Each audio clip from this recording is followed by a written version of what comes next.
Salamat sa Panginoon for another opportunity to serve Him. It's truly a privilege to serve our only King and Savior. So, sa lahat po, magandang hapon. Good afternoon po. Blessed Sunday to everyone. Are we prepared to worship the King? Amen. So, before ko po kayo i-welcome ng lubusan. Gusto ko lang mag-share ng a short exhortation of regarding our monthly theme, Sola Scriptura, Scripture alone. So, sabi, what do we know about the gospel and why is it important to study the scripture? So there are, when we search, tanungin niyo si ChatGPT o kaya si Google. Sabi niya, or do we really understand what it means, what the word gospel means? So some of those that you will find, it says it's the good news. Amen. In Christianity, it is the core message. Yun yung core message na binibigay ni God sa atin, that He sent His Son, the Lord Jesus Christ, to live a perfect life and die on the cross as a sacrifice for human sin, and rise from the dead, offering forgiveness and eternal life to all who believe. Madaling unawain, pero may mga times na kung hindi talaga tayo mag-study ng scripture, we would not understand kung ano talaga yung ibig sabihin ng gospel. Alam natin, dumating ang Panginoong Hesukristo para tayo iligtas, mamatay para sa ating mga kasalanan, mabuhay na muli. Pero ano ba talaga yung ibig sabihin nun at yung impact nun sa ating buhay? So I will just give you some of those example ng Bible verses kung bakit importante na pinag-aaralan natin ang scripture. Sabi sa Romans 12 verse 2, do not be conformed to this world, but be transformed by the renewal of your mind, that by testing you may discern what is the will of God, what is good and acceptable and perfect. Madaling basahin, mahirap unawain, kasi kung hindi natin naaaralin, ano ba talaga yung ibig sabihin nito? Sabi sa Psalms 119:105, your word is a lamp to my feet and a light to my path. Paano natin mauunawaan yung mensahe ng Panginoon kung hindi natin inaaral yung kanyang mga salita? Sabi, studying the scripture is important because nagpo-provide yun sa atin ng spiritual nourishment. It gives us and offers us daily guidance for life decisions. Tinutulungan din tayo na mga nilikha ng Panginoon to know God and to know what is His character, and build strength to resist wrong choices and handle hard times. Paano natin makikilala ang ating pinagsisilbihang nag-iisang tagapagligtas kung hindi natin aaralin yung kanyang mga salita? That is why it's really important to study the scripture. Amen? So as we proceed, a blessed afternoon, a blessed Sunday afternoon to everyone. I hope everyone is prepared to worship the King. And as we prepare ourselves, I invite everybody to stand up and welcome each and everyone. Makipagkamayan po tayo. Pronounce blessing. Find your prayer partner and pronounce blessing sa kanilang buhay.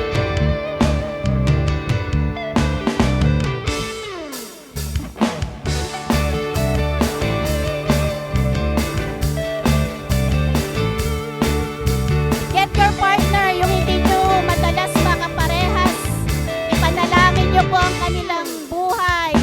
Pronounce blessing for them.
mission, vision, and our IRM Creed.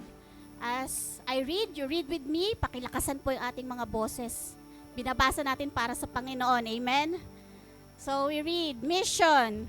We exist to glorify God by obeying His great commandments and fulfilling the great commission. Vision, redemption and transformation of all nations. IRM Creed.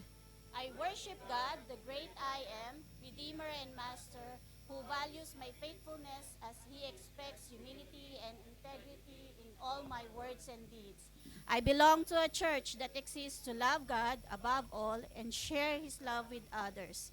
I belong to a church that nurtures a relationship with God and people. I belong to a church that impacts our community, our country, and the world. I belong to a church that embodies servant leadership, a church rooted in the Word of God, a church united in prayer, a church commissioned to become intentional in redeeming lives and making disciples. This is who I am. I am IRM. So join me as well in reading our scripture for today, our call to worship from Psalm chapter 30, verses 11 to 12. Let's read. You turned my wailing into dancing. You removed my sackcloth and clothed me with joy, that my heart may sing your praises and not be silent. Lord my God, I will praise you forever. Amen.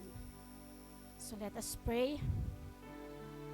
Ihanda po natin yung ating mga puso sa pag-worship, sa pagtawag sa pangalan ng Panginoon, at pagbibigay ng pasasalamat sa lahat ng kanyang mga biyayang ibinibigay sa atin. Let's pray. Dear loving Heavenly Father, Lord God, we thank you for bringing us in this place, Panginoon. Truly, it is not an accident why we are here, because it is according to your plan.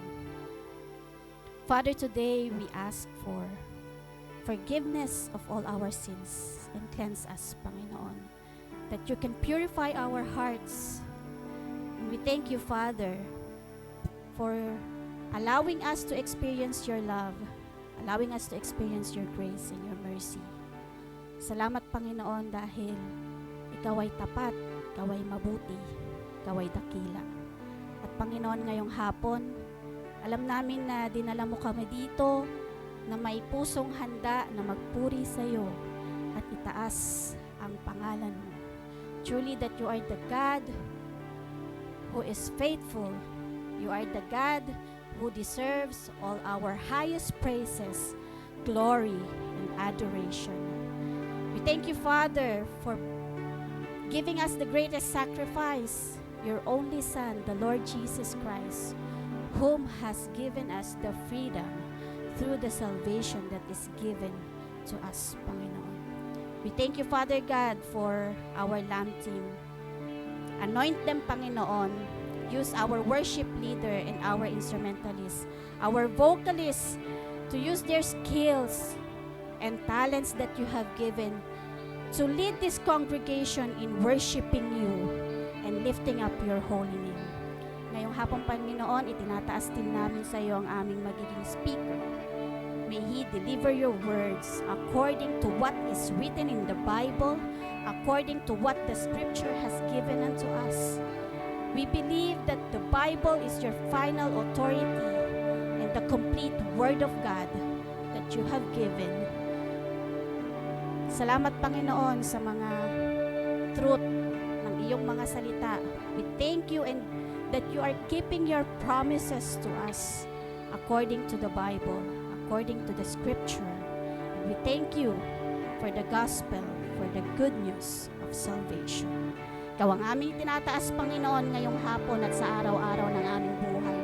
Patuloy ka naming papupurihan at itataas ang ngalan mo at malaya kaming makakapagpuri at aawitan ka ngayong hapong ito. Ito po ang aming samot dalangin sa matamis na pangalan ng inyong anak na si Jesus. Amen and amen. Amen! Handa na ba tayong magpuri sa Panginoon? Amen. Saglit lang. Wait lang po. Paalala lang po sa lahat. Sorry lang po ha. Sandali lang. Wait lang po. We are here para magpuri at magpasalamat sa Panginoon. Narito na po tayo sa pagpupuri at pasasalamat sa Panginoon. Ang presence natin dito ay para kay Lord lang. So, huwag ninyong intindihin ang katabi nyo, ang nasa left and right nyo, ang iniisip nyo, iwaksi nyo sa oras na to. Magpuri ka. If you feel like dancing, you dance. If you feel like crying, you cry. Ibig sabihin, pag nararamdaman ninyo yon, nag-work ang Holy Spirit sa buhay ninyo. So, sa oras na ito, para sa Panginoon lamang ang oras natin. And naliliwala po ba tayo na ang oras na ito, ang araw na ito ay para sa Panginoon? Amen. Amen. Palakpakan natin ang Panginoon. Huwag tayong mahiya. Sumayaw tayo, sumigaw tayo, lumuntag tayo, and all for the glory of God. Hallelujah. Woo! Praise the Lord! Sayaw-sayaw para sa Panginoon.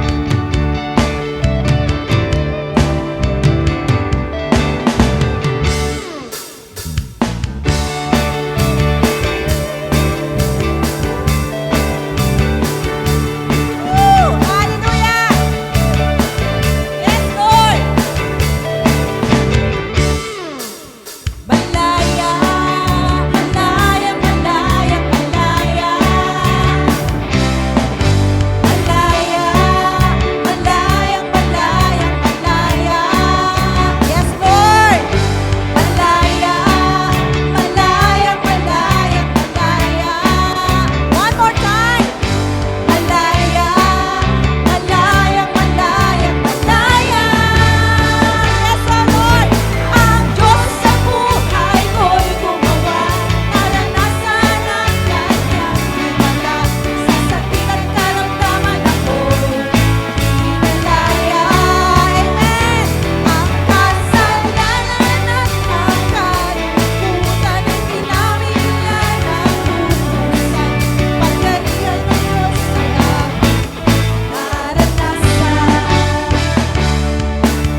sakit at karamdaman ako'y pinalaya.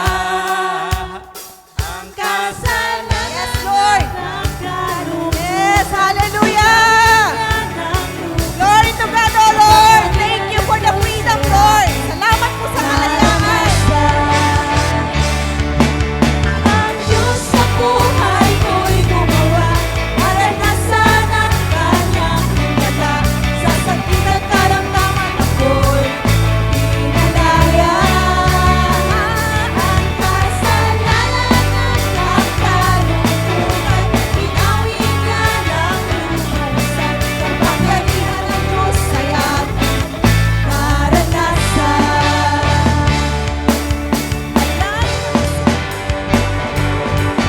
Malayang suyaw, malayang lutan, malayang lumipad, Hindi, kalayaan. sumigaw. Malayang suyaw, Kapangyarihan ng Diyos ay aking naranasan.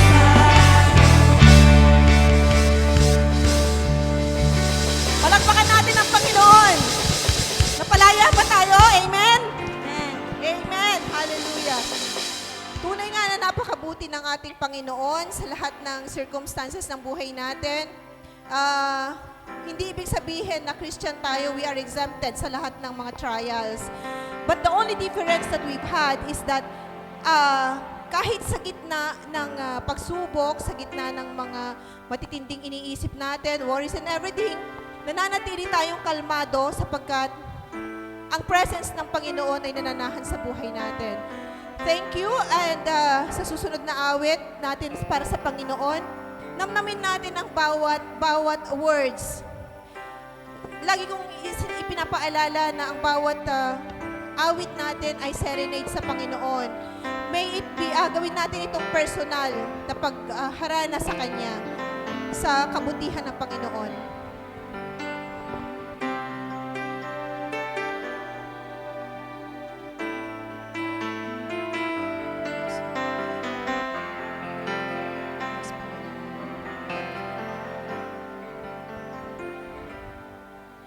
Kay buti-buti mo, Panginoon, sa lahat ng oras, sa bawat araw, ika'y laging tapat kong magmahal. Ang iyong kaawa ay magpawalang hanggan. Pinupulit, sinasamba kita. Dakilang Diyos at Panginoon. Tunay ngang ika'y walang katulad. Tunay ngang ika'y di nagbabago. Mabuti ang Diyos na sa akin ay nagmamahal.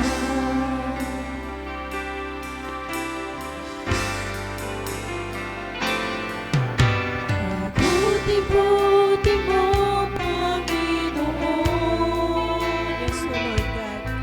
Sa lahat Thank you, Panginoon, sa kabutihan mo sa buhay sa namin. bawat araw. Sa oras na ito, Panginoon, haplusin mo ang bawat puso ng mga kapatid na naririto, Panginoon. Pakita mo, Panginoon, at patunayan mo na ikaw ang tunay at buhay na Diyos na magsusolve, Panginoon, ng mga hinihiling namin. And maraming salamat, Panginoon, sa kabutihan mo, Panginoon. Yes, O Lord! Hallelujah! Diyos at Panginoon. Tunay ngang ika'y walang katulad. Tunay ngang ika'y di nagbabago. Mabuti ang Diyos na sa akin ay nagmamahal.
ang Diyos at Panginoon.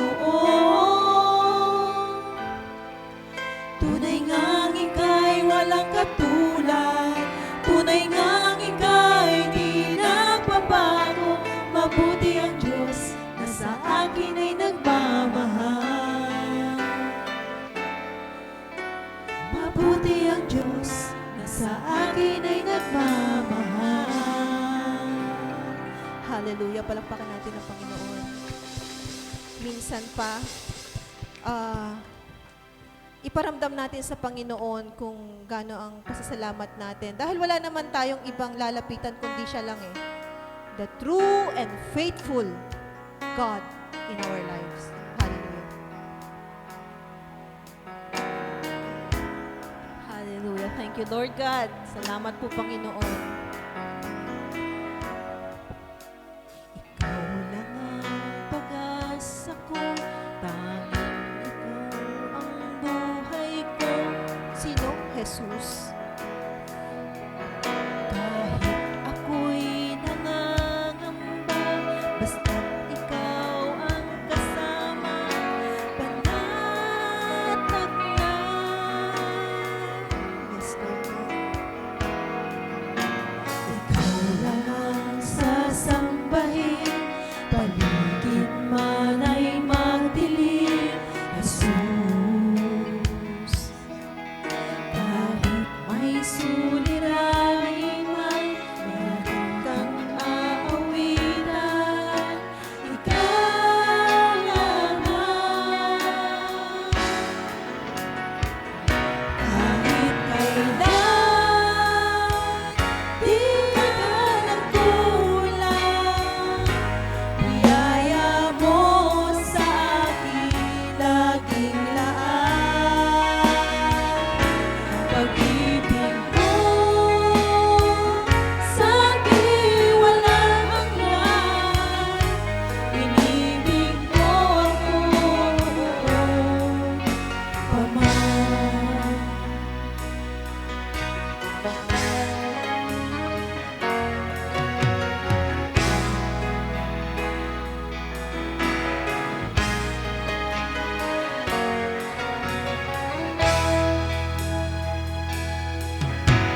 Ikaw lang ang pag-asa ko, tanging ikaw ang buhay ko, Jesus. Kahit ako'y nangangamba, basta't ikaw ang kasama, panatag na.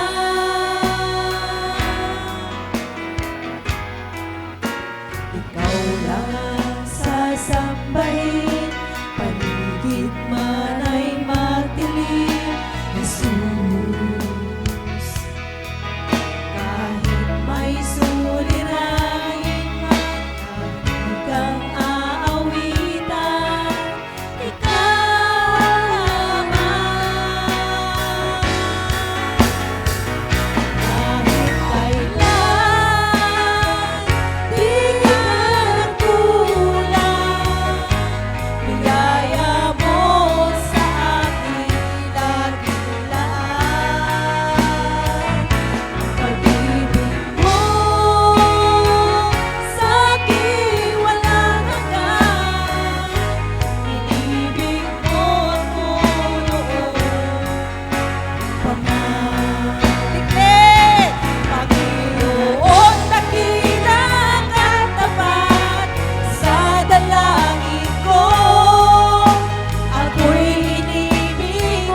Hallelujah, Panginoon.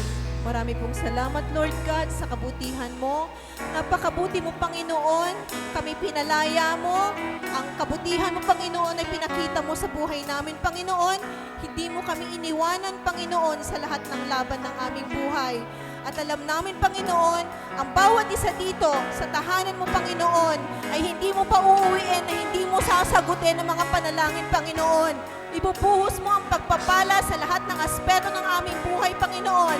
Bagamat hindi kami perpekto, Panginoon, na naglilingkod sa iyo, Lord God, ikaw pa rin, Panginoon, ang patuloy na umaakay sa amin at nagbibigay gabay kung ano ang dapat naming gawin sa aming buhay, Panginoon.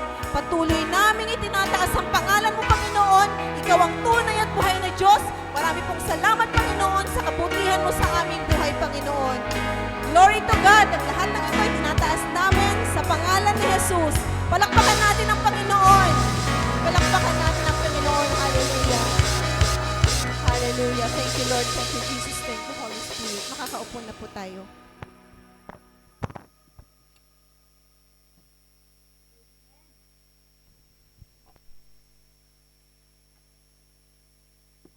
Amen. Tayo po ba ay na-bless sa ating pag-awit para sa Panginoon? Napakasarap pong awitan ang ating tagapagligtas, di po ba? At nakakatuwa po na naririnig mo talagang umaawit yung mga kapatiran. Amen. So sabi nga, ang worship team, nandito lang kami para i-lead kayo, but you have your personal way how to worship, how to give praises sa Panginoon, kung paano natin i-lift up yung kanyang pangalan. So ngayong hapon po, hindi na natin pagtatagalin. Bibigyan ko lang ng kaunting description yung ating speaker kasi baka hindi nyo kilala. Di ba? Baka bago eh. Parang madalang yung marinig, no? Sabi nga ni Ate Luna, pag dinidescribe niya, yung ating tagapagsalita, wala siyang absent. Perfect attendance, di ba? Parang, wow, may overtime pa nga eh. Siya yung earliest na dumarating and late din na umaalis, di ba? So, glory to God sa puso niya ng paglilingkod at pagsaserve sa Panginoon, hindi lang sa ministry ng IRM Ras Al Khaimah. So, makikita mo talaga siya na mahal niya ang Panginoon on how He serves. So, He leads a small family. 6 lang naman yung anak. But glory to God for giving him wisdom and knowledge how to lead 6 kids and a wonderful wife. Diba? So, kasali ka, ma'am. So, salamat sa buhay niya dahil hindi po ganun kadaling maging lead ng isang family. So, it's nasasakupan niya yung kanyang pamilya at alam natin na sila yung first ministry niya. And that's how he served God, how he leads his family. So, ngayong hapon, ang atin pong bagong-bagong speaker, si Chairman Orly. Amen. Salamat po sa napakagandang introduction, Ate Nins. At welcome po sa lahat. Welcome po sa akin dito sa ating pong iglesia sa IRM Ras Al Khaimah. So moving forward, nandito pa rin po tayo sa ating monthly team ngayong August na pinamagatang Sola Scriptura. Sabi nga po kanina ni Ate Nins na tayo bilang isang Kristiyano, kailangan or mandatory sa atin, alam po natin yung gospel. Amen po ba? Agree po ba kayo sa akin doon? Agree po ako kanina kay Ate Nins kasi inintrohan niya na po yung pong aking ibabahagi sa inyo sa hapon na ito. Talagang napakadami pong points niya na tinalakay doon, which is kasama po sa aking message sa hapon ito. So moving forward po, mag-ano po muna tayo, recap. So ating pong team ay Sola Scriptura para po sa mantang August.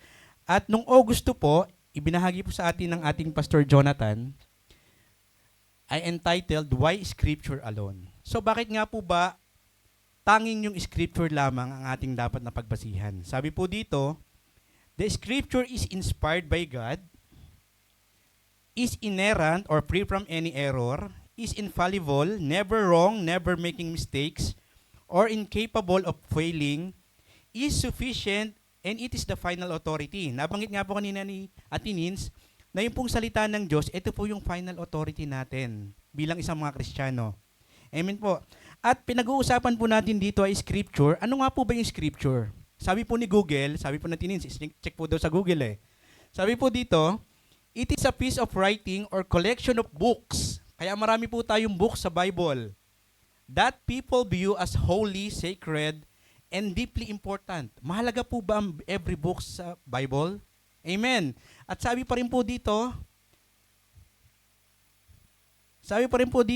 yung po daw scripture na yon, yan po yung ginagawa natin, basihan natin, habang tayo dito ay nasa mundong ibabaw. At may iba't iba't po klase ng scripture. I-share ko po sa inyo, number 1, siguro po familiar na sa inyo to, yung po tinatawag na Abrahamic scripture. So ito po lang po yung introduction, ha? Ano po daw yung Abrahamic scripture? The sacred and authoritative text of monotheistic faiths that trace their spiritual lineage back to the patriarch Abraham. So mula po lahat to kay Abraham. Ano-ano po ba daw yun? Unang-una po daw dyan, syempre, para sa lahat ng Kristiyano, yung pong Bible. Pangalawa, para sa mga Muslim o yung Quran. And number 3, para sa mga Judaism, mga taga-Juda sa Israel, yung the Tanakh or Torah. Alam ko, narinig nyo na po yan eh. Pero hindi po tayo ganun familiar dyan. At meron pa rin po mga scripture para sa mga Dharmic and Eastern scripture. Para sa mga kaibigan natin na ibang lahi. The sacred foundational text of Asian spiritual and philosophical traditions that define cosmic order, moral duty, and the path to the spiritual liberation. Minsan po, nakakakwentuhan ko po yung mga kasamahan ko sa trabaho na ibang lahi, na marami silang mga paniniwala. Amen. Siguro kayo nakakwentuhan nyo na minsan yung mga Indiano, Pakistano, mga Bangladesh, naniniwala sila na after death, na yung iba marere-reincarnate sa hayop, sa insekto, or something like this. Marami silang paniniwala. So yung pong paniniwala nila, based on sa kanilang tradition, at based sa kanilang mga religious affiliation. So ang mga halimbawa po niyan, sa mga Hindu, na mga Muslim, meron po silang mga scripture na Vedas and Upanishads. Hindi po tayo familiar dyan. Sa mga Buddhism, the Tripitaka or Pali Canon, the Guru Granth Sahib ng mga Sikhism. Ano yung Sikhism?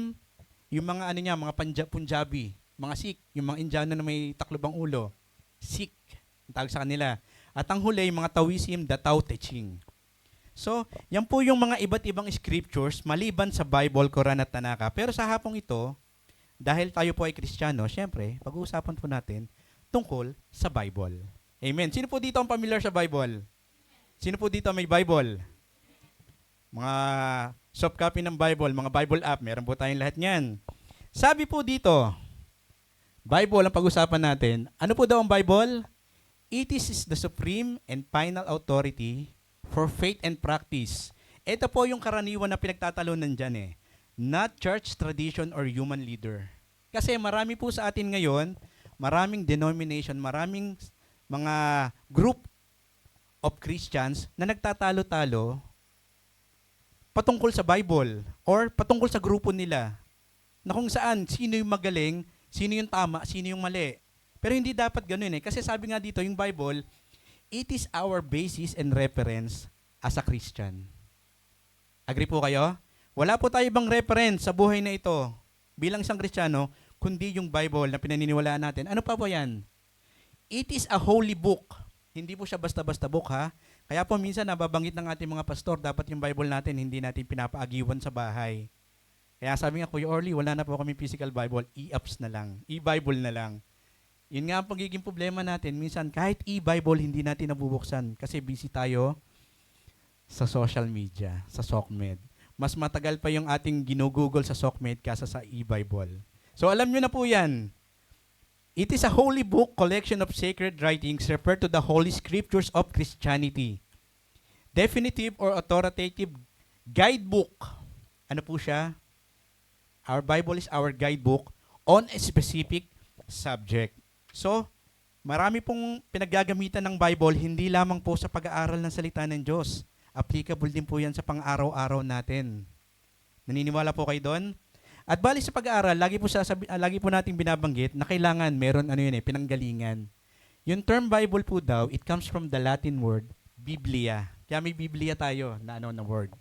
Which itself comes from the Greek word biblon, which means book or scroll. Kung hindi po kayo nalalaman kung ano po yung book or scroll, eto po siya.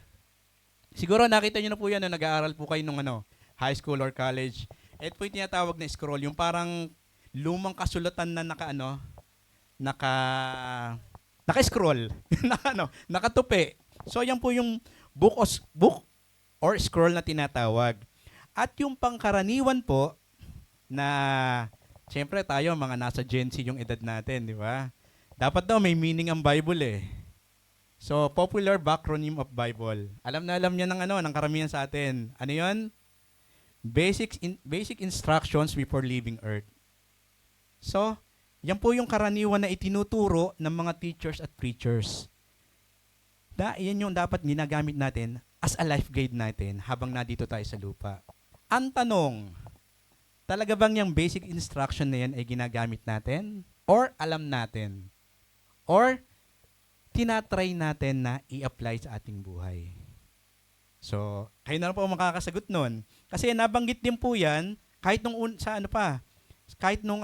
Testament pa, nabanggit po yan sa Psalm 19, chapter 19, verse 7 to 11. Kung makikita nyo po, lahat po na naka-highlight ng yellow, lahat po yan, positive.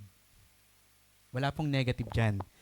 Sabi po dito, the law of the Lord is perfect, refreshing to the soul.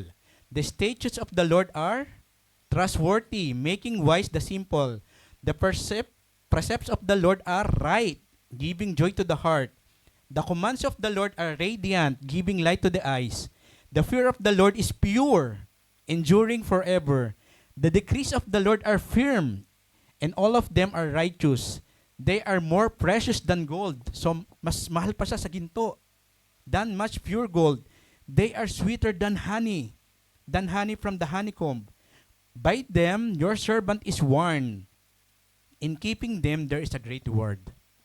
So dapat po lagi natin iisipin na ang salita ng Diyos, kapag ikinikip po natin sa buhay natin, there is a great reward. Gusto po ba natin ng reward na galing kay Lord?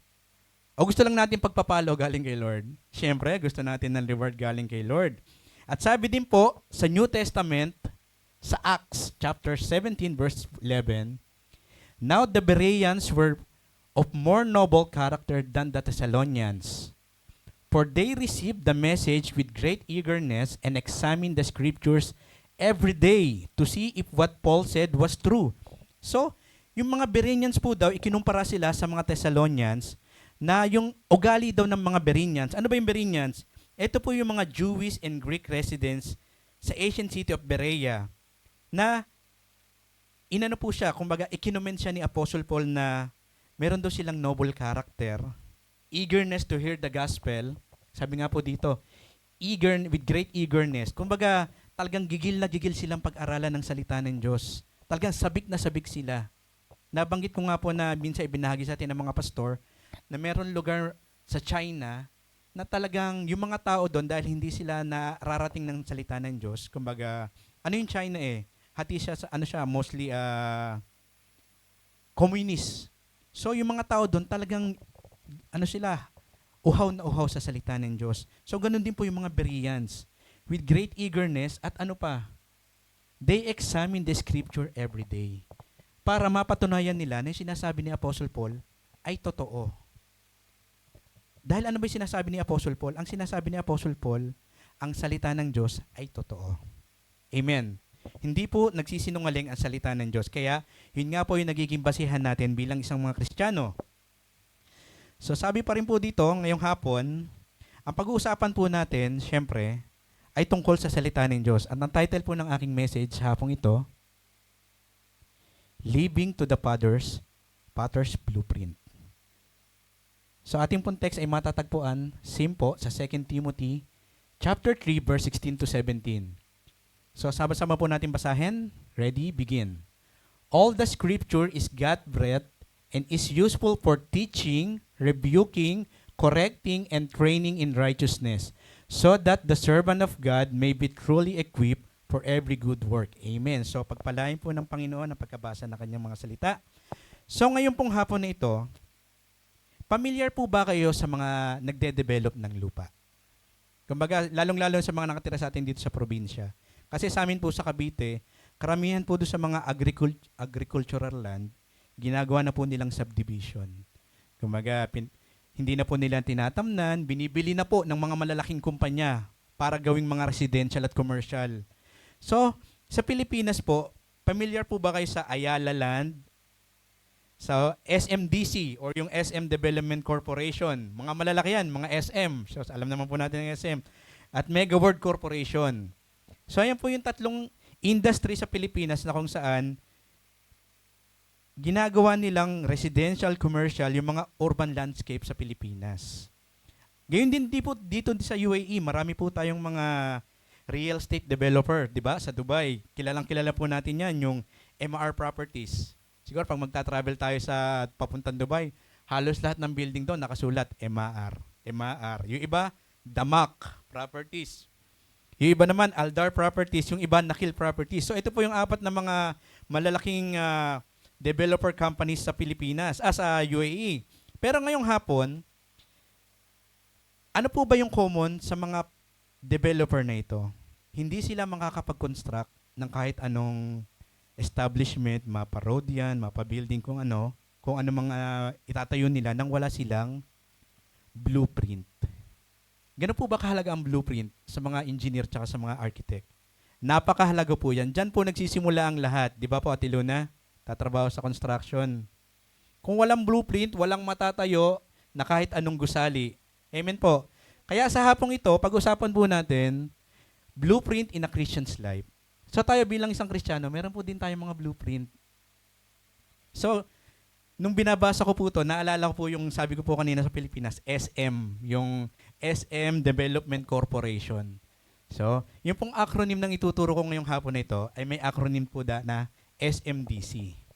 So, 4 things that we should understand, we should apply, and we should follow, we should live as what we claim to be a Christian. Kung kine-claim tayo na bilang Kristiyano, ito yung dapat natin ina-apply sa ating buhay. So, number 1, God's Word is our standards. Karamihan po dito, lalong-lalo na sa mga babae, sa mga kabataan, maraming standards na sinusunod.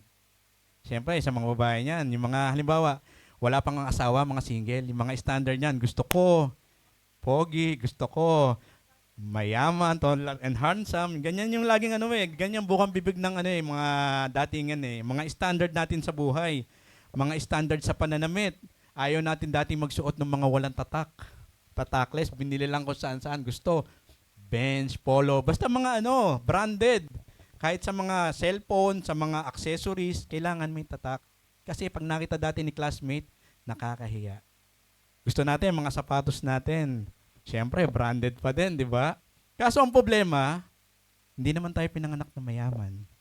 Paano tayo magbabranded? Paano tayo susunod sa uso, di ba? So, marami tayong standard na sinusunod sa buhay. At isang halimbawa po dyan ng standard, yung mainit na pinag-uusapan sa Pilipinas. I-share ko lang po sa inyo. Alam po ba ninyo to? 1987 Constitution of the Philippines.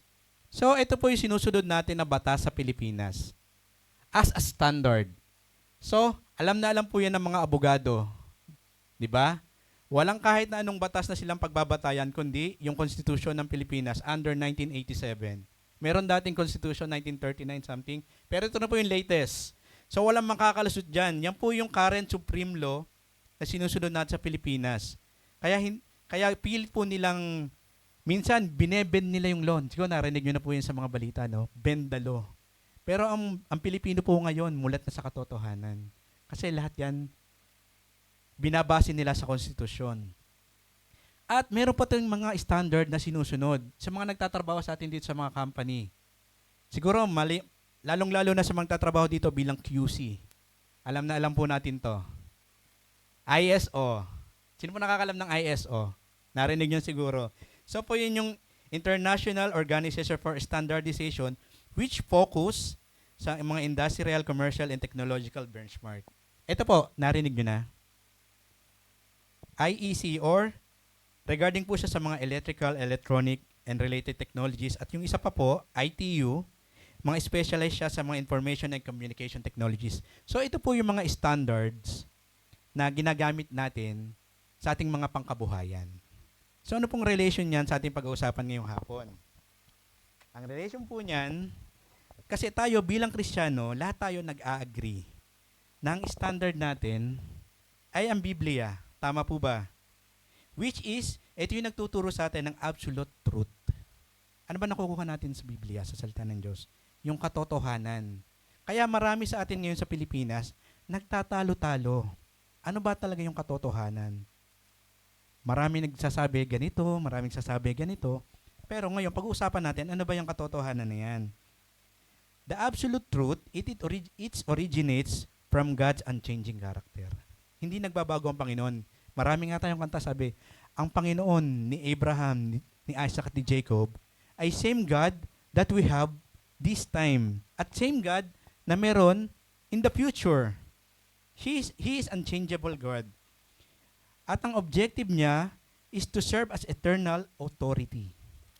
God's truth is not fluid or shaped by personal preference. Hindi lamang po to yung kung ano yung magustuhan natin, kung ano yung pagkakaintindi natin. Lahat po to nakabase sa salita ng Diyos. Dahil ang ating Panginoon Diyos ay banal at hindi siya nagsisinungaling. Marahil ang tao pwede pa magsinungaling eh. Kahit ang pastor, pwede pa siya magsinungaling. Pero ang salita ng Diyos, hindi po siya magsisinungaling kahit kailan. Truth is an expression of God who is. Because God does not change, His truth remains constant across all places and all time. Sabi nga po sa John 17:17, sabi po dito, sanctify them by the truth, for the word is truth. And the truth will set us free. Ang katotohanan lang daw po makakapagpalaya sa atin. Kaya yan, minsan yung daladala natin na tayo ibigat na bigat kasi ayaw pa natin pakawalan. Minsan, namumuhay pa tayo sa kasalanan, sa kamalian. Pero kung namuhay tayo sa katotohanan, sa salita ng Diyos, napakagaan pong dalhin, mga kapatid. Sabi nga, di ba, yung po daw katotohanan, siya yung magpapalaya sa atin. At yung sinabi ng Panginoon, nung ipinanalangin niya ang kanyang mga disciples. The Bible present moral and spiritual law as permanent realities. Ito po yung katotohanan. Reject the cultural shift toward relative subject perspective like your truth. Ang katotohanan natin sa buhay at katotohanan ng Panginoon ay magkaiba. So ngayong hapon, ang tanong po natin dito, why God's word or the absolute truth matters? Mahalaga po ba yung katotohanan? Siyempre po, unang dahilan kung ba't mahalaga ang katotohanan dahil it provides a reliable foundation. Dito po nagsisimula ang lahat. Human emotions and cultural norms shift, but God's word offers a stable standard for truth, ethics, and daily life. So, yung pong nanggagaling na katotohanan sa Biblia, yan po ay lagi natin naririnig na minsan, kailangan hindi tayo mag-rely sa ating mga emosyon.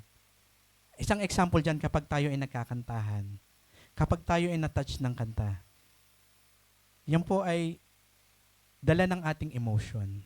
Sabihin natin, blessed na blessed ako sa ating mga kinanta. Blessed na blessed ako kay sister, kay brother. So, praise God. Dahil ito po yung nagiging foundation natin. Dahil ang mga halos, most of our mga kanta ay nanggaling sa salita ng Diyos. At ano pa? It counters deception. Kung tayo po ay hindi babad sa salita ng Diyos, tayo ay madaling ma-deceive. Amen.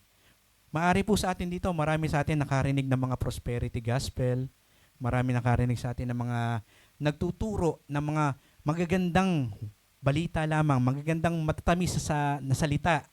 Hindi man lang tinuturo dito, gaya nga nung ating text, na rebuking, correction. Ayaw natin niya marinig. Kasi bakit? Kasi masakit. Sabi nga, masakit ang katotohanan. Diba? Napakasakit. Sabi nga, minsan pinapatamaan ako ni pastor. Parang pinepersonal ako ni pastor sa kanyang message, pero hindi po. Dahil ang Panginoon, siya po mismo ang nagko-correct sa puso natin. At kung alam natin ang salita ng Diyos, maiiwasan po natin ang pagka-deceive. For example, hindi po tayo babad sa salita ng Diyos at nakarinig po tayo ng salita ng Diyos na itinwist. Kumbaga, hindi naman talaga yun eh. For example, money is the root of all evil. Tama, mali? Mali. Siguro yung ibang hindi nakakaalam ng salita ng Diyos, mag-a-agree. Pero mali po yun. Dapat sabi, di ba? The love of money is the root of all evil. Kung hindi ka familiar sa salita ng Diyos, maaari kang madala. So yan po yung number 1 na laging ipinapaalala sa atin, na kailangan maging babad tayo sa salita ng Diyos para iwasan po natin na ma-deceive ng kaaway. Believers look to the scripture as a fixed anchor to filter out false ideologies, doctrines, and worldly confusion. Kasi yun po ang gustong-gusto ng kaaway sa atin, yung ikino-confuse po tayo. Na okay lang na sabihan tayo ng mga ganitong mga gandang salita, mga gandang bagay na feeling natin nanggaling talaga sa Bible, which is mali naman. So yun po yung pangalawa na kailangan na bakit mahalaga yung katotohanan. And number 3, brings spiritual freedom. Nasabi nga, ang katotohanan yung magpapalaya sa atin. Jesus taught that knowing the truth leads genuine liberation from moral and spiritual blindness. Minsan nabubulagan tayo na narinig nyo na po ba sa yung mga katagang oneness? Oneness, na hindi sila naniniwala sa Trinity. So, nakakalungkot po man na isipin, pero karamihan po sa mga nagsasabi na sila ay Kristiyano ay bulag sa katotohanan. Na mali po yung mga sinasamahan nilang grupo. Marami po, alam po natin yan, hindi na po natin isi-isa-isahin. Pero nakakalungkot lang po talaga dahil hanggang sa mga oras na ito, ay sila po ay bulag pa rin sa katotohanan. At yung po yun, patuloy po natin ipinapanalangin na nawa ang ating Panginoon Diyos ay kumilos sa kanilang buhay at makilala po din nila at ma-experience nila kung ano ba talaga yung totoo. Ano ba talaga yung katotohanan sa kanyang mga salita. Amen. So, yan po yung katotohanan kung bakit kailangan yung salita ng Diyos ay maging standards natin sa ating buhay. Meron pa po ba tayong ibang standards na sinusunod bilang isang Kristiyano? Hindi naman po tayo sumusunod sa Quran. Di ba? Minsan nakikipagtalo pa tayo eh. Ano ba ang kailangan natin sundin? Minsan pag may mga kaibigan tayo na Muslim, parang feeling nila, kumbaga superior sa atin. Kailangan tama yung Quran, ganito. Pero yun lang po talaga nakakabilit sa mga Muslim. Talagang napaka-bold po nila na panindigan ang kanilang relihiyon, di ba po? Yung Quran. Talagang pinapanindigan. Kahit po sa kanilang pagdarasal. Talagang sila, kumbaga, wala silang pakialam. Magdadasal po sila kung saan sila abutin. Mapasadaan man yan, mapamainit, wala silang pakialam. Basta ipapakita po nila. Minsan, iniisip po natin, lang yan, show lang yan. Pinapakitan lang yan para masabi, sila, faithful na Muslim. Pero kahit po ganun, nakaka-challenge bilang isang Kristiyano. Gano'n po ba tayo kadalas magdasal? Pag maisipan lang, pagkakain, pagtutulog. Meron pa po ba tayong mga personal devotion sa ating mga Biblia? Nakakatuwa po si Kuya JP. Lagi ko po nakikita yung kanyang My Day. Talagang simula na ng pagbabago. Parang 2020, simula ng pagbabago. Talagang kailangan nating magbasa ng Biblia kasi napakabuti po ng Panginoon. Kailan pa tayo? Sabi kung hindi ngayon, kailan pa? Kailan pa? Hindi natin alam kung hanggang kailan tayo dito sa mundong ibabaw. Sabi nga po kanina, kung talagang basic instruction before leaving earth, ang salita ng Diyos, ba't hindi natin pinag-aaralan? Kasi mas masarap mag-browse. Saka na lang, di ba? Ayan. So, napakahalaga po ng Biblia kasi ito po yung standard natin. Kung hindi natin binabasa to, hindi po tayo sumusunod sa standard ng Panginoon. Amen. So, pangalawa, ano po ba daw yung salita ng Diyos? Ito po yung ating salamin. Hindi po yung salamin ng bini, ha? Salamin. Ito po yung salamin na kung saan siya po yung nagpapakita ng ating mga kamalian. Sabi nga ng ating text kanina, teaching, rebuking, and correcting. Paano po tayo makokorek? Ano po daw yung pagbabasihan natin? Pagbasihan natin ang buhay ni pastor. Pagbasahin natin ang buhay ni Kuya Orly, lahat po tayo dito, we are all fall short to the glory of God. Lahat po tayo dito nagkakasala. Pero ang salita ng Diyos, yan po yung ating salamin na kung saan itatama po ang ating kamalian sa buhay. Amen. Sabi po dito, God's word function as our spiritual mirror, reflecting our inner hearts, revealing our flaws, and showing us how to change. Kung paano daw tayo magbabago, makikita po daw natin yan sa mga salita ng Diyos. Dahil pinag-aaralan po natin yan. As taught in the book of James, nabanggit po kanina ni Ate Nins yan. Reading the scripture without acting on it is looking in the mirror and immediately forgetting what you look alike. Kaya minsan, pag nakakarinig tayo ng mga preaching ni pastor or ni brother ni sister na masakit, minsan ayaw natin i-accept eh. Kasi meron tayong gina-justify. Amen po. Kahit ako po, aminado po ako niyan. Pag may mga mali po, na napakahirap tanggapin, minsan gusto pa natin Lord kasi ganito, Lord kasi ganito. Diba? Pero napakasarap po na kapag tayo nakikinig ng salita ng Diyos at dumating sa point na tayo ay kinukurot ni Lord. It means mahal tayo ng ating Panginoon. Kasi ayaw po ng Panginoon na patuloy po tayong mamuhay sa ating mga kasalanan, sa ating mga pagkakamali. Kaya binibigay niya ang kanyang salita ng Diyos bilang maging salamin na ano ba ang itsura ko ngayon sa harapan ng Panginoon. Sabi sa salita ng Diyos, magtiwala ka lang sa akin.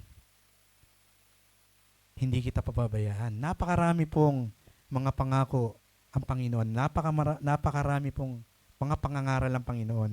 Ang kailangan lang po natin ay i-apply yan sa ating buhay.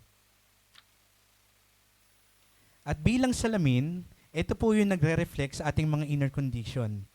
Gaya ng isang salamin, na tinitingnan natin yung ating katawan, ang ating mukha, karamihan po sa atin dito hindi nakakalabas ng bahay hanggat dito tinitingnan ng salamin, di ba? Amen. So, ganun po ang salita ng Diyos. Yan po yung nagsisilbi na nagpapakita kung ano po daw yung thought natin at mga motibo na nasa ating buhay. Ito po din yung nag-highlights ng ating mga kasalanan, ng ating mga pride, yung may mga pride chicken sa buhay, at yung ating pagkakaroon ng selfishness na kailangan natin makorek. At kailangan, di ba sabi nga natin, kine-claim natin gaya ni Apostle Paul. Sabi niya, imitate me as I imitate Christ. Pag tiningin ba natin ang ating mga sarili sa salamin, nakikita ba natin na kawangis natin ng Panginoong sa Kristo? Yan, di ba? Napakasarap pong isipin na one day, magiging kawangis tayo ng Panginoon at sasabihin ng ating Panginoon sa atin, well done, my good and faithful servant. Enter now to the joy of your Lord. At kasama po dito, how we will respond on God's word. Kung talagang ang salamin po, ang salita ng Diyos, ay ina-apply natin sa ating sarili. So, paano tayo magre-respond?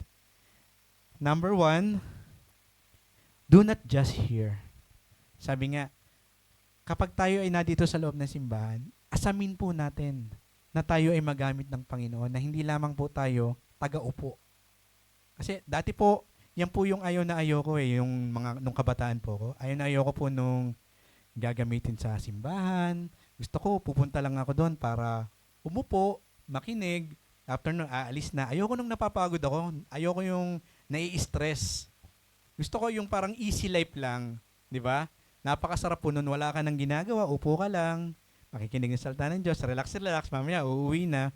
Pero sabi ng Panginoong Hesus, do not just hear. Avoid glancing at the Bible and walking away unchanged. Kaya tayo nagpunta sa sa ating worship para makarinig at para tayo ay magbago. Kasi every one of us are work in progress. Amen? Hindi pa po tayo perfecto. Marami pa po kailangan na baguhin sa atin ng Panginoon. At lahat yan ay nagsisimula sa ating puso. At paano po tayo nababago? Kapag nakakarinig tayo ng salita ng Diyos at ina-apply po natin yan. At yun po yung number 2. Be an active doer. Pansin nyo po dito, hini-highlight ko po yung active. Kasi iba po yung be a doer kaysa sa be an active. Minsan pwede natin i-justify, sinusunod ko naman ang salita ng Diyos eh. Hindi dapat ganoon. Kailangan, we should actively do what the Word of God tells us, right? Kung sinabi ni Lord, kailangan every Sunday ilaan mo to para sa Panginoon, wag na nating i-justify. Hanggat maaari, ibigay natin to para kay Lord. Kapag sinabi ng Panginoon, kailangan natin magbigay ng ating ikapu or offering, kailangan ibigay natin. Kapag sinabi ni Lord, kailangan natin i-share ang salita ni Lord, itry natin na i-share. Huwag tayong mahiya. Kasi yan po ay utos ni Lord. Hindi po yan utos ng sino man, di ba? Lahat po yan inuutos sa atin. Kaya dapat, kung ano po inuutos sa atin, gawin po natin. Kapag hindi natin ginawa, tayo ay pasaway. At ayaw ni Lord ng pasaway. Amen. At number 3, allow transformation. Let daily reading wash and renew your mind over time. Yun nga po nagiging problema, Kuya Orly. Yung daily reading, hindi po tayo nakapagbasa ng salita ng Diyos araw-araw. So, paano po tayo marirenew yung mind natin? Alam ko po, lahat po tayo dito busy. Sabi, yan nga po yung ginagamit ni Satan na pang ano sa atin pang attract kasi yung busyness natin, pakawalan ng oras. Pero, i-try po natin na nagbasa ng salita ng Diyos dahil it will transform us. Totoo po yan. It will transform us. Try po natin. At ito po yung magbabago ng ating kaisipan. Lalong-lalo na kapag tayo po ay nasa gitna ng mga kaguluhan, ng mga pagsubok, mga suliranin, yung mga salita ng Diyos, yan po yung magbabago ng ating mindset. Yan minsan, halimbawa, nagawa tayo sa isang mga problema na tayo po nasa isang sitwasyon na kung saan pinipigilan mo yung sarili mo. Minsan, bigla na lang, ano nyo po yun, na-experience nyo, biglang nagpanting sa isip nyo yung salita ng Diyos. Be patient. Kailangan magkaroon ka ng self-control, kapatid. Kailangan maging humble ka. Kailangan huwag kang pumatol sa ganito, di ba? Kung saan, na talagang nade-develop po yung ating kung paano tayo a-apply, kung paano po tayo magre-respond sa mga situation. So, kailangan ang salita ng Diyos, yan po yung maging salamin po natin. At number 3, God's Word is our developer. So, nabanggit ko nga po kanina, na kailangan po natin i-develop ang ating mga sarili sa pagitan ng salita ng Diyos. God's Word build its spiritual strength over time through consistent reading. So, paano po natin mapapalakas ang ating mga espiritu kung hindi natin pinapakain? Kitang-kita po naman natin dito, lahat tayo malusog. Talagang hindi natin nakakalimutan pakainin yung ating physical na katawan. Pero tayo, ang ating espiritu, ito po ba talagang consistent po ba yung pagpapakain din natin? Di ba? Para magkaroon din po na lakas. Kailangan din po tayo mag-meditate at daily application. Ina-apply po ba natin yung mga nababasa natin or pasok sa kaliwa, labas sa kanan? So, dapat hindi po ganon. This ongoing practice nourishes our inner person gaya nga ng pagpapakain sa ating mga sarili. Renewing of mind, replacing negative thoughts and confusion with God's truth. So, yung salita ng Diyos, nagagamit po natin yan kapag meron tayong mga negative na mind. Sabi nga, kailangan, Lord, naguguluhan ako sa mga sandali ito. I need your word. Then suddenly, there's some verse of the Bible, it will pop up in your mind, bubulong, like this, di ba? Number 2, providing daily nourishment. Kapag tayo nanghihina at tayo nagbasa ng salita ng Diyos, makakaramdam tayo ng kalakasan. Sabi nga, tayo ay lilipad na gaya ng agila. Hindi tayo manghihina kapag tayo nasa presensya ng Panginoon. It will offer stability.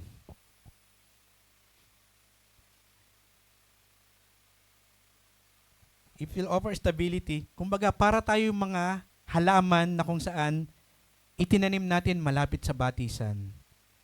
Kung matatandaan nyo po, meron pong parable sa Bible na kung saan meron pong 3 na nagtanim. Yung isa sa batuhan, yung isa nagtanim sa buhangin, at yung isa nagtanim sa matabang lupa.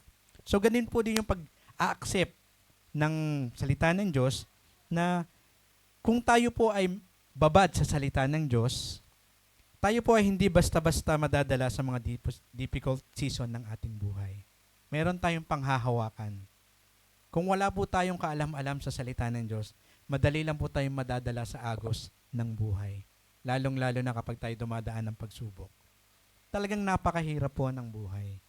Wala na po, sabi nga po ng Panginoon, hindi niya sinabi na magiging magaan ang buhay natin bilang isang Kristiyano. Pero isa lang po ang pinangako niya. I will never leave you. I will be with you hanggang matapos yung pagsubok na yan. Amen po. At paano magiging kasama natin ng Panginoon? Panghahawakan natin ang kanyang salita. Hindi natin panghahawakan yung pangako ni brother, yung pangako ni sister, yung pangako ng kung sino man. Ang panghawakan po natin ay yung mga salita ng Diyos. Dahil yan po yung magbibigay sa atin ng katatagan kapag tayo ay nasa oras ng pagsubok. At number 4, it will equip us for the trials. Ito po yung magbibigay sa atin ng pasensya sa mga kinukulang ng pasensya. Salita ng Diyos yung magtuturo sa atin at magbibigay. Ito pa magbibigay sa atin ng courage. Ano yung courage sa Tagalog? Katapangan. Ang ating po mga asawa ay sobra-sobra ang courage. Alam po ng mga yan. Kasi ang courage po, dapat po meron sila. Pero sa amin po, kailangan meron po kaming pagsunod. Yan. Nagbibigay din po salita ng Diyos ng perseverance. Ano po sa Tagalog perseverance? Katsagaan, katatagan. Para i-overcome ang mga challenges sa buhay. So, napakahalaga po ng ang pag-aaral natin sa salita ng Diyos dahil ito po yung magbibigay sa atin ng kalasag or yung baluti or armor para sa mga pagsubok natin sa buhay. And number 4, kung bakit napakahalaga ng salita ng Diyos sa ating buhay bilang isang Kristiyano, dahil ito po ay nagsisilbing compass. Napag-aralan po natin yan nung sa mga 7 IM, ang Panginoon ng ating compass. Sabi po dito, God's Word acts as our spiritual compass, pointing us toward the truth, offering steady guidance through life challenges, and keeping our hearts aligned with His will. So kung hindi po natin alam kung ano po yung kagustuhan ng Panginoon sa atin, basahin lang po natin ang Bible. Kasi sabi nga po dito, ito pong salita ng Diyos, ito po yung magte-train sa atin sa katuwiran bilang isang kompas. Ano po bang silbi ng kompas? Siya po yung nagbibigay sa atin ng direksyon. Kung wala po tayong kompas, wala tayong direksyon, tayo ay maliligaw. Yan po minsan ang pinag-aawayan po namin ng aking driver. Kasi mali-mali daw po ako ng pagbibigay ng GPS sa map. Pag napalagpas po ng konti, kala mo na World War III. Kaya minsan ayoko nang umupo sa unahan eh. Lagi po galit. Pero salamat sa Panginoon dahil ang salita ng Panginoon, siya po yung kompas natin sa ating paglakad bilang isang Kristiyano. Dahil hindi po tayo maliligaw. Sabi po dito, ang scripture po ay consistent. Hindi po siya nagbabago. Amen. Kahit po kahit ano pong version, ang salita ng Diyos ay hindi nagbabago dahil ang ating pong Diyos ay hindi nagbabago. Siya po ang Diyos noon, ngayon at magpakailanman. Ang kanya pong biyaya ay sapat at siya po ay matuwid. Ang Diyos po ay matuwid. Sabi nga po sa Psalm 119 verse 105, Your word is a lamp to my feet and a light to my path. Bakit path lang? Sabi po dito, it provides enough light to show the immediate path. Hindi po pinapakita ng Panginoon Diyos yung talagang napakaluwang na view. Kasi karamihan po sa atin maliligaw. Ganyan-ganyan po yung kabayo eh. Mapapansin nyo po yung kabayo, meron pong takip sa mata. Kasi pag wala pong takip sa mata, ang kita ng kabayo, kung saan-saan po yung pupunta, kumbaga sabi nga, magwa-wild yan. Kung saan yung tatakbo. Kapag meron po siya ng pangtakip sa mata, ang focus niya lang po, straight. So, ganyan po yung salita ng Diyos. So, pinapakita po dyan na yung tamang daan lang ipapakita sa atin. Iiwas niya po tayo sa mga distraction sa buhay. Tayo po ngayon dito, napakadami po natin distraction sa buhay. Lalong-lalo na, ang dami-dami natin nakikita. Sabi ko nga po kanina, social media pa lamang yan, distracted tayo sa pagbabasa ng salita ng Diyos eh. Lalong-lalo na kapag may nag-ting na notification, nasa parang, o kaya message, o kaya kung ano-ano man na nakaka-attract sa atin sa mata. Wala na. Mawawala na po tayo sa focus sa pagbabasa ng salita ng Diyos. Kaya po, lagi po sa atin na nire-recommend na yung physical Bible po is much prefer kesa sa e-Bible. Kasi kapag physical Bible, iiwasan natin yung distraction. Kasi yun yung number one na ginagamit ni Satan eh. I-distract tayo.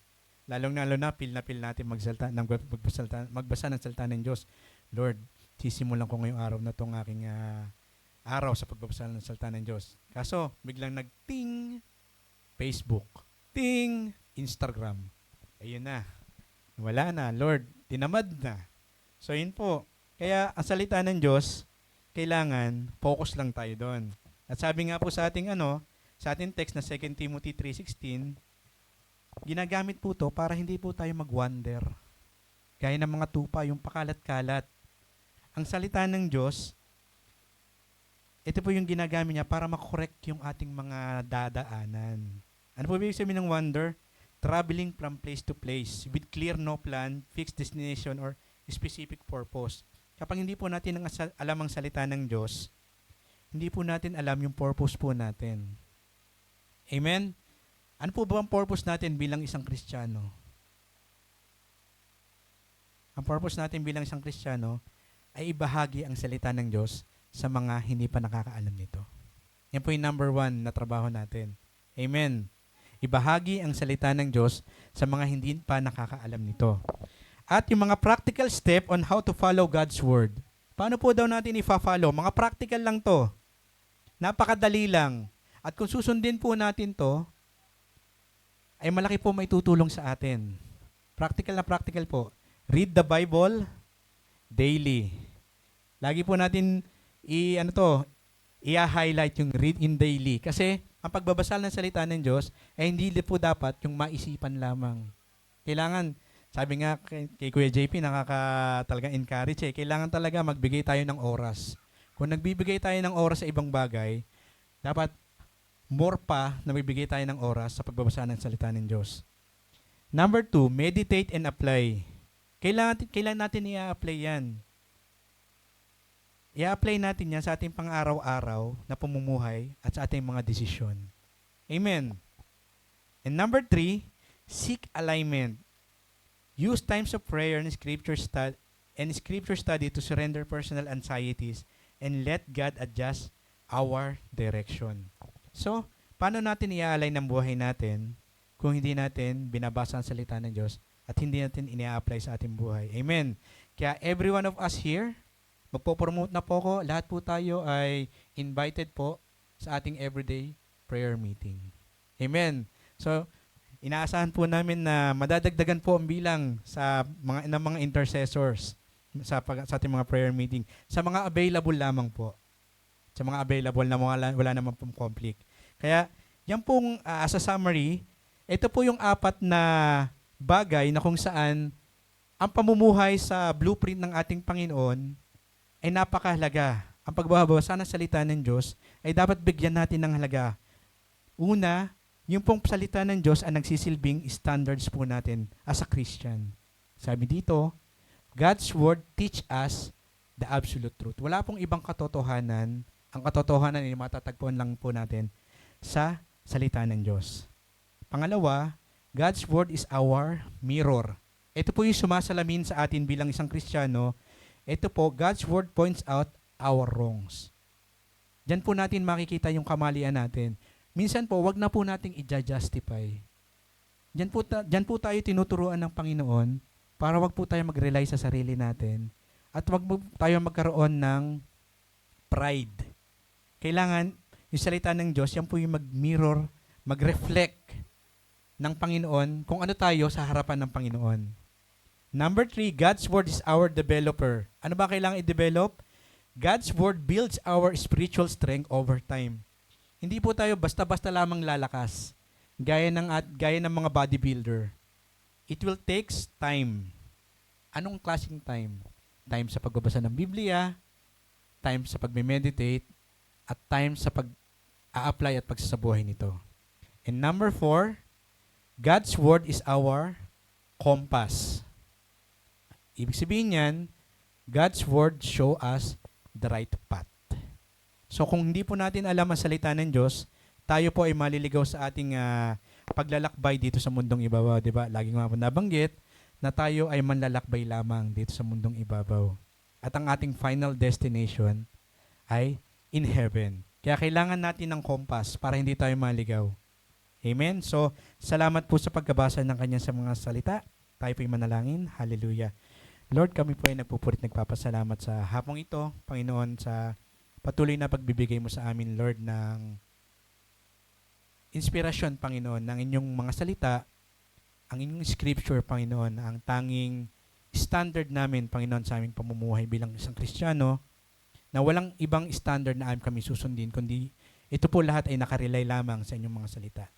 Ito po din na nagsisilbi na aming pong salamin or mirror, na kung saan makikita po namin ang aming sarili, ang aming mga kamalian, Panginoon, na ikaw po, Panginoon, na mag-reflect ng inyong kabutihan. Mawala, Panginoon, ang aming mga pride, at ikaw, Panginoon, ang mataas sa aming mga buhay. Ang inyong, Panginoon, salita ng Diyos, ang magiging developer, na magsisilbing kalakasan na amin, Panginoon. Na kami lahat, Lord, ay work in progress, na kung saan ini-apply namin, Lord, ang aming mga nababasa, ang aming mga naririnig, sa aming pong ang pang-araw-araw na pamumuhay. At higit sa lahat, Panginoon, ang inyong mga salita ang aming nagsisilbing kompas, upang hindi kami, Panginoon, maligaw sa aming paglalakbay dito sa mundong ibabaw. We know, O Lord God, ng inyong salita, Panginoon, ang pinaka-absolute truth. Dahil walang ibang katotohanan maliban sa inyong mga salita. Sabi mo nga po, Panginoon, lahat man, Panginoon, ay lilipas. Ngunit ni isang salita, ni isang tuldok sa inyong banal na kasulatan ay hindi kukupas, Panginoon. Maraming salamat po, Panginoon, sa inyong pagkabasa. Kayo po, Panginoon, magpala nito, magsilbing kalakasan sa bawat isa po sa amin, at may apply po namin sa aming mga buhay, Panginoon. Lord, sa inyo po namin binabalik ang aming pinakamatas papupurit pasalamat, pagdakil at pagsamba.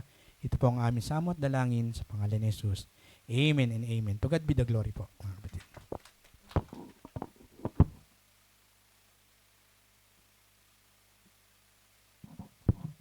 Maraming salamat po sa mensahe ng Panginoon na na-deliver through Chairman Orly ngayong hapon.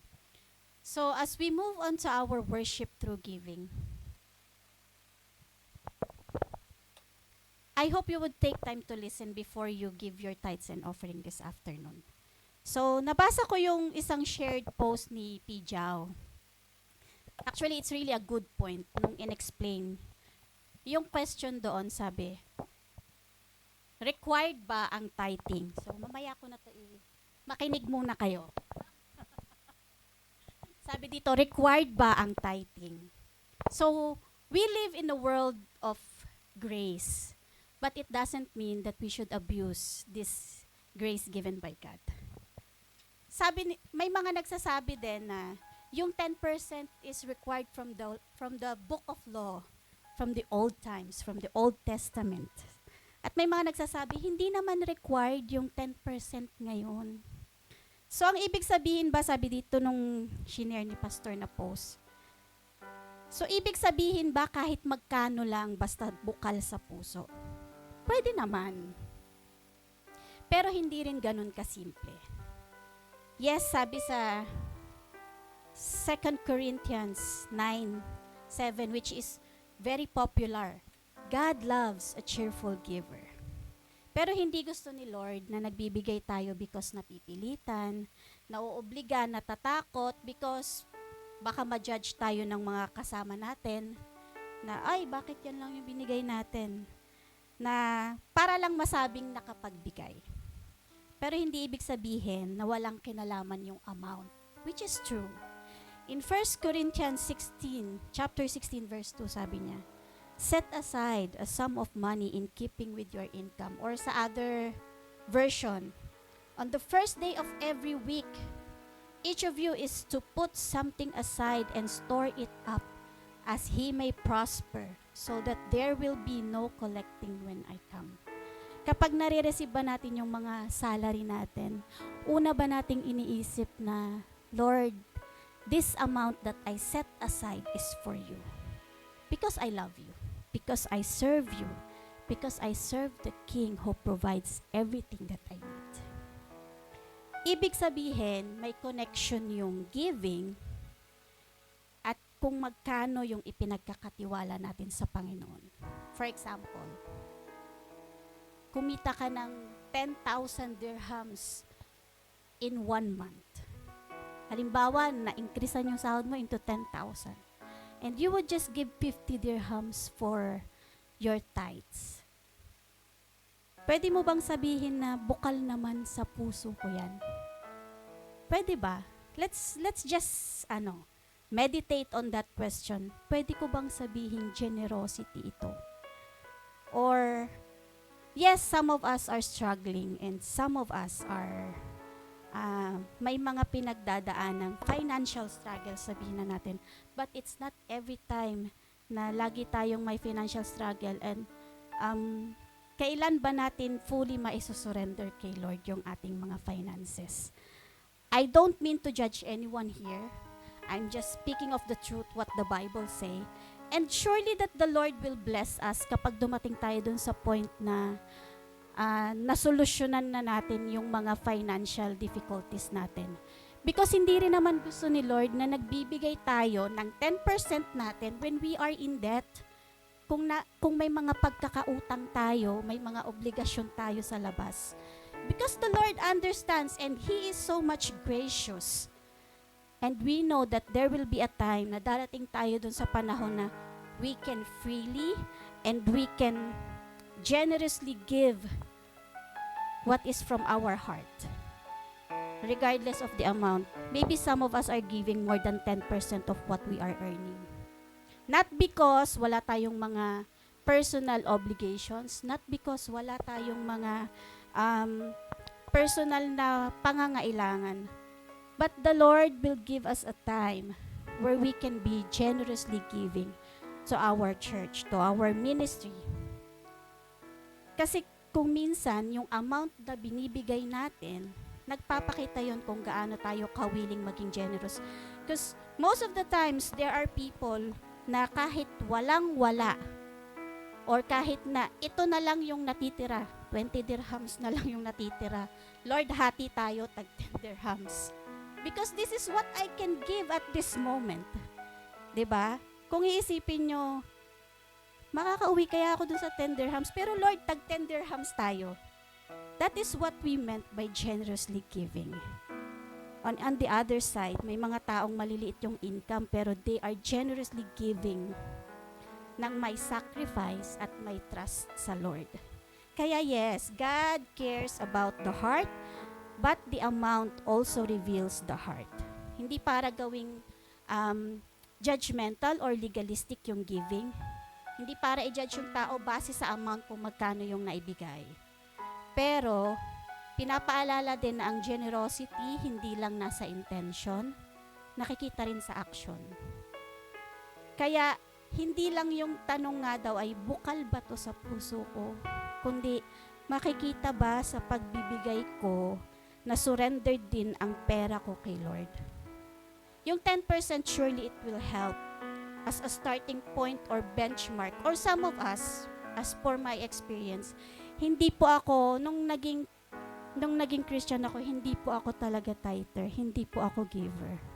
Pero nagsimula akong mag-surrender kay Lord. Not the 10% nga, I didn't even start at 5%, no.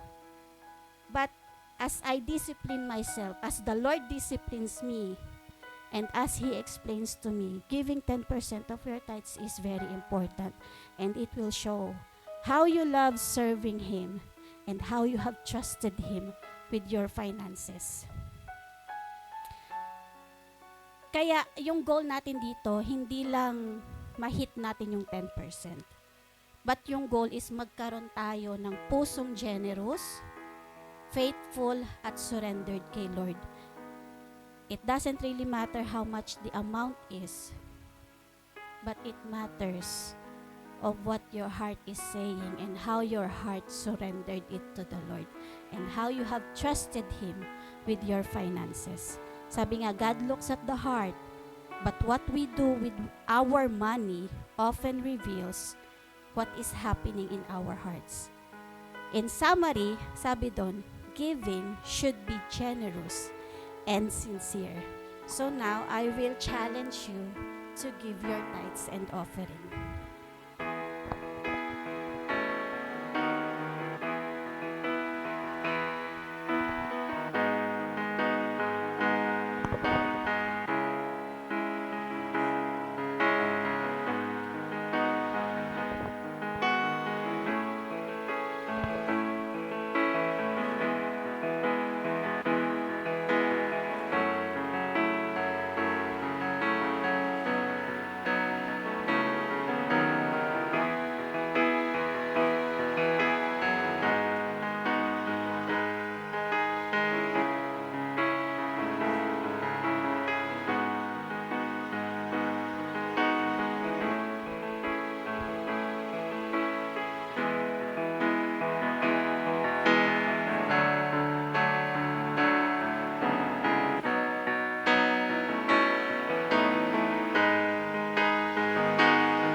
Sige po, tayo ay manalangin para sa mga tithes and offering. Gracious Heavenly Father, Lord, salamat Panginoon sa mga natatanggap naming provision from you, Lord God. Lord, as we entrust everything that we have right now, we acknowledge that you are the giver of everything that we have, Panginoon. Salamat, Lord God, for your continuous provision for us. And salamat, Lord God, sa pag-cultivate mo ng aming mga puso. Lord God, we thank you for these tithes and offering. And may this be used for the expansion of your kingdom. At nawa, Panginoon, ma-handle ng mabuti at maayos ang mga ibinibigay na ito. We thank you, Father God, for your provision for our daily needs. At salamat, Panginoon, for truly we know as we study your word, as we read the scripture, patuloy mong ide-develop yung aming mga puso na maging generous, Lord God. We know, Father, certainly that there may be struggles, especially in our finances. But we know that there will be a time of abundance, Lord God, that will come from you alone. Salamat, Panginoon, for giving us a heart that can generously give no matter what our life circumstances and situation is. Salamat, Panginoon, as we hear your word, we can develop our hearts to be generously giving to this church, IRM Ras Al Khaimah, that you have given us to be the ministry, to be your ministry, Panginoon, sa place na ito. Salamat, Lord God, sa lahat ng biyaya at pagpapalang nare-receive namin sa araw-araw ng aming buhay. Tunay nga na ikaw ay tapat at mabuti, ikaw ay dakila dahil hindi nagkukulang ang iyong mga biyaya. Lagi itong sapat at mas madalas ay higit pa sa aming mga hinihingi. Salamat, Lord God, at nawa, Panginoon, mabless mo ang bawat puso na nagbigay. At nawa, Panginoon, hindi lang namin mahit yung percentage, yung sinasabing 10%, but we can give more because we love you, because we wanted to serve you with our finances. And this is all we pray with much thanksgiving. In the mighty name of Jesus. Amen and amen. So, moving forward with our announcements. So, postpone daw po yung ating midweek prayer meeting. Pero magre-resume po tayo ng August 26. Next week. Oo. So, for our next Sunday worship service, August 23, 2026, ito po yung ating mga partakers. Presider will be Brother Jonas. Messenger will be Sister Rominda. And ang atin pong venue ay dito pa rin sa Action Hotel. I guess it will be on the other room na rin. Kung walang changes from the management. Doon tayo sa kabila. Yung worship leader natin si Sister Angie yata. Ako na nag-announce. Hindi ko talaga pinaligtas si Sister Angie. Sabi daw ni Chairman, oo. So moving forward, meron pa po ba tayong announcements? Okay, si Pijaw na po yung magtutuloy. Salamat po, Ate Ninya. Salamat po kay Orly sa powerful message that we have received today. Yun nga po, Sports Fest August 29. Yan, amen. So ngayon po ay naka-team na kayo. Salamat sa Panginoon. Yan. I-ready nyo na ang yung mga pampahid after that. Yung mga epic, hindi po. We will be joining and sadly we will be separated groups, but sa pagkain, wag nyo naman kaming isama nyo pa rin kami. Kung yung mga wala pong sasakyan, mag-register lang po kayo kay Ate Luna. We will provide the sasakyan. Yan. Kung gusto nyo helicopter pa, yan natin. Next week po kaya po tayo walang prayer meeting kasi po, mayroon po kaming mentoring as sa mga pastoral every third Wednesday of the month. And next week po yon. So, regular po na mangyayari yon. At kung may changes man, I will i-announce ko po sa inyo pero intention po yun every third week. Meron po kaming mentoring from the national ng IRM. Yan, i-monitor kung tama ba yung pinagagawa namin dito. Hindi po. And yun lang po. At by August 26, actually na-contact na po ni Mrs. sila Kates. Doon po tayo sa kanila mag-prepare meeting. Yan. So sama-sama tayong manalangin. Yan. Yan. At ang presider po to be announced. Yan. Baka i-announce po. Gugulatin na lang namin kayo kung sino yung ano. Actually, may nasilan yata meron na. Okay. Hindi po, yan. So, next week, yun nga po, would be our fourth Sunday of the month. And, ano pa bang gusto kong i-announce? Wala na. Yan. So, excited na tayong mag-join sa fellowship. And yun nga po, sa mga wala pong sasakyan, yan, hindi namin kayo bibigyan ng sasakyan, kundi sasakay namin kayo. Irerentahan namin kayo ng sasakyan. Yan, so mag-advise lang po kayo kay Ate Luna. Yan. At excited po ang bawat isa na tayo po ay makapag-join sa parang ito yung district fellowship ng buong UAE. Yan. Isa sa mga district fellowship. So suportahan po natin ang ating sports fest. Yan. Wala na po bang violent reaction? Wala naman na. Shall we all stand? Let's sing the doxology and let's close in prayer. Praise God from whom all blessings flow. Praise Him, all creatures here below. Sing above ye heavenly hosts. Praise Father, Son, and Holy Ghost. Amen.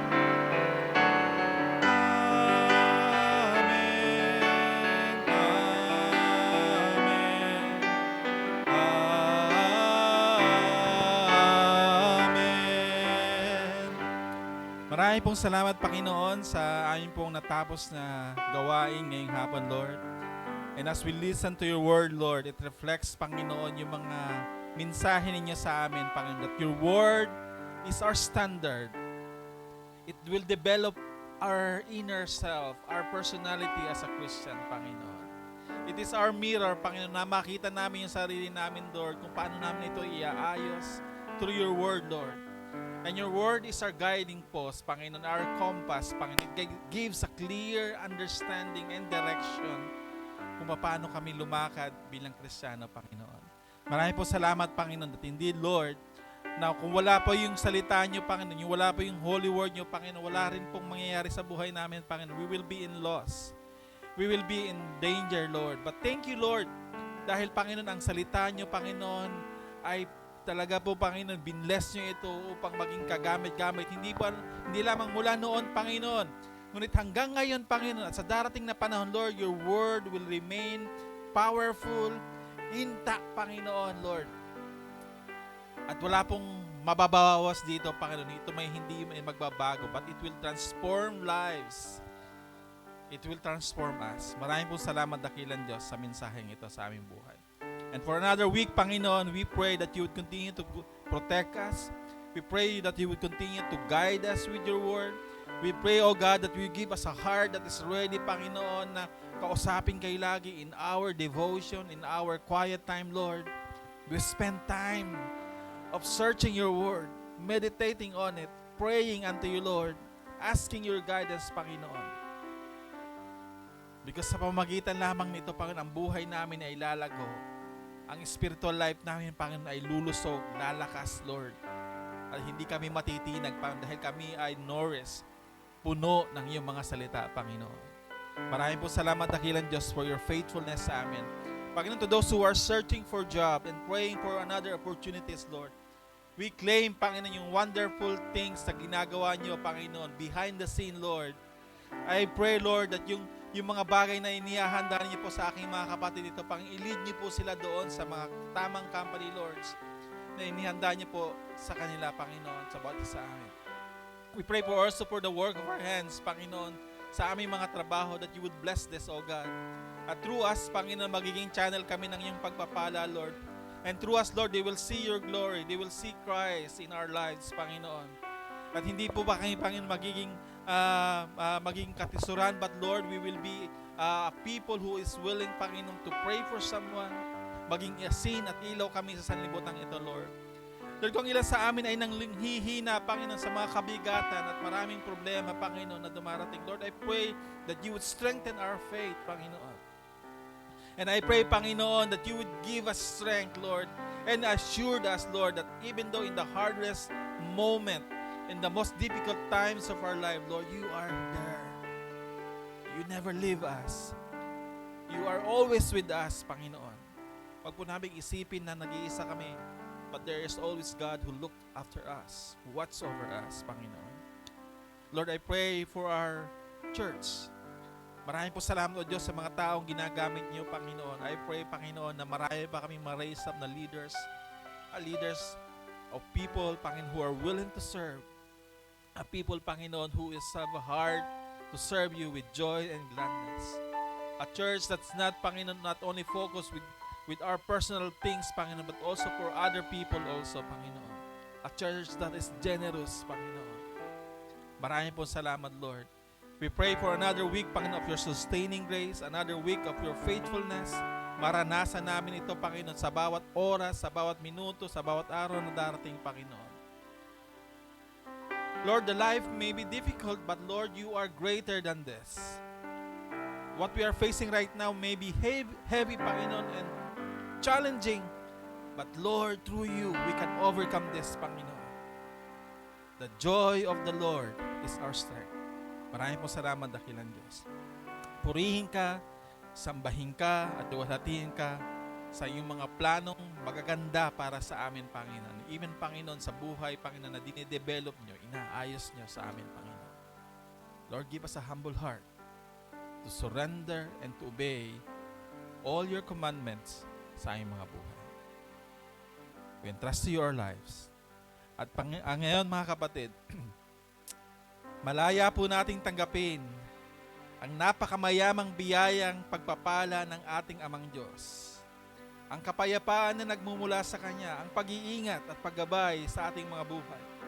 Tanggapin din po natin ang pagpapatawad, pag-ibig na dalisay na mula sa ating Panginoong Kristo, ang pagliligtas. Tanggapin din po natin ang kaaliwan, paggabay at pakikipisan ng banal at santong Espiritu mula pa noon, ngayon at magpakailanman. Amen at amen. Maraming pong salamat, mga kapatid.